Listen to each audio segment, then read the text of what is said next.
정부가 원전 인근 주민들에 대한 건강 영향조사에 본격적으로 착수했습니다. 6년 만에 실시되는 이번 조사를 통해 주민들의 불안감이 해소될 수 있을지 주목됩니다. 여러분 안녕하십니까? 포항 MBC 뉴스입니다. 경주 월성원전 주민들의 방사선 노출과 주민 건강 실태 사이의 연관성은 그동안 명확히 밝혀진 바가 없었는데요. 정부가 논란 끝에 6년여 만에 재조사에 나섰는데 주민들의 불안감을 해소할 수 있는 결과가 나올지 주목됩니다. 장미쁨 기자가 보도합니다. 국내 다른 원전보다 더 많은 삼중수소를 배출하는 것으로 알려진 경주 월성원전. 인근 주민들은 지속적인 방사성 물질 피폭으로 건강이 위협받는다며 이주 대책을 요구해왔지만 인정받지 못하고 있습니다. 그 방사능이 기준치 미달이라는 거예요. 사람의 몸속에 방사능이 어떻게 기준치를 정해놨는지 내 몸속에 있는 삼중수소를 어떻게 증명할 길이 없더라고요. 지난 1991년 정부가 원전 인근 주민 3만여 명을 추적 조사한 결과 방사선과 암 발병 간의 연관성은 확인되지 않았습니다. 그런데 이 조사에 대해 이미 이주했거나 암이 발생한 고령층을 제외해 대표성이 떨어진다는 지적이 잇따라 나와 논란이 됐습니다.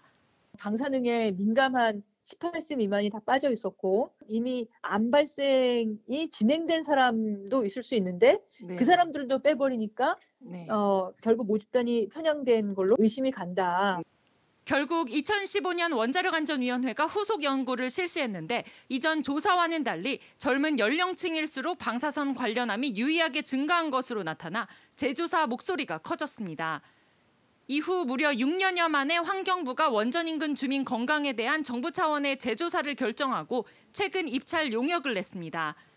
환경부는 주민들의 방사선 노출 정도를 직접 조사하고 국민건강보험과 암 등록 자료 등을 토대로 체계적인 조사에 나서겠다고 밝혔습니다. 이번 조사에 대해 환경단체는 원전 반경에 따른 방사선의 건강 영향이 구체적으로 규명돼야 한다며 실효성 있는 조사를 촉구했습니다. 양라면 전체를 하나의 섹터로 해갖고 평균 내버리고 뭐 시내권하고 비교해버리고 별 뭐 유의미한 차이가 크게 없더라. 뭐 기준치하다 이게 다거든요. 모든 자료들이. 데이터를 쓸 수 있는 자료가 하나도 없어요. 궁극적으로 이번 조사가 주민 입장에서 방사선 피폭에 대한 불안감을 해소할 수 있도록 이루어져야 한다는 목소리도 나옵니다. 지역 주민들의 요청의 내용을 최대한 수용해서 결국은 피해 지역의 주민들의 의견이 반영되는 조사 이런 게 된 적이 없기 때문에 그거를 수용해드리는 의미가 일단 제가 보기에 제일 큰 거고요. 6년 만에 시행되는 이번 조사로 그동안 큰 논란거리였던 저선량 방사능과 건강 사이의 상관관계가 규명될 수 있을지 주목됩니다. MBC 뉴스 장미쁨입니다.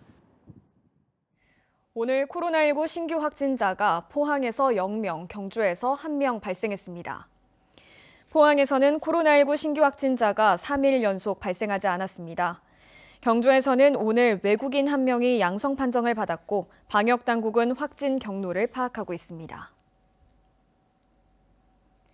포항 시내버스 코리아와이드 포항 노사의 임금 협상안에 노조원 59%가 반대 중재 절차에 들어갔습니다. 시내버스 노조는 지난 3일부터 이틀간 지난 29일 포항시가 참여한 임금 협상안에 대해 찬반 투표를 시행했고 그 결과 찬성이 41%, 반대가 59%로 부결됐습니다. 시내버스 노조는 협상안 부결로 노사 중재에 다시 들어가 15일 동안 전면 파업 등 쟁의 행위를 하지 않고 오는 12일까지 임금 협상 관련 중재 결과를 기다리겠다고 밝혔습니다. 어제 저녁 대구의 한 아파트 공사장에서 일하던 인부 4명이 유독가스에 중독되는 사고를 당했습니다. 겨울철 건설 현장에서는 콘크리트를 굳히거나 온몸을 녹이기 위해 갈탄난로를 흔히 피우는데요. 보호장비 착용 등 안전수칙을 지키지 않으면 자칫 큰 사고를 당할 수 있습니다. 손은민 기자가 취재했습니다. 소방대원들이 바닥에 쓰러진 인부를 급히 들것에 옮깁니다. 얼굴에 산소 마스크를 씌우고 의식이 있는지 확인합니다. 어제 오후 7시 20분쯤 대구의 한 아파트 신축공사 현장에서 작업자 4명이 갑자기 쓰러졌습니다. 도착을 하니까 이제 구조 대상자 2명이 이제 쓰러져 있었습니다. 작업하신 분 중에 한 분이 이제 신고를 하셨고 이제 그리고 이제 그분은 이제 거기서 이제 쓰러졌다 하시더라고요. 원인은 일산화탄소 중독입니다. 다행히 4명 모두 현재 생명엔 지장이 없는 상태입니다. 사고는 콘크리트를 굳히는 작업을 하다가 발생했습니다. 날이 추워지면 타설한 콘크리트가 얼지 않도록 천막으로 주변을 막고 불을 피워 내부 온도를 높이는데 이때 갈탄을 넣은 게 문제였습니다.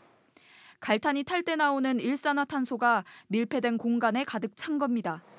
색깔도 없고 냄새도 안 나지만 중독되면 몸 안에 산소 공급을 막아 금방 사망에 이를 수 있습니다. 하지만 작업자들은 별도의 보호 장비를 착용하지 않은 걸로 알려졌습니다.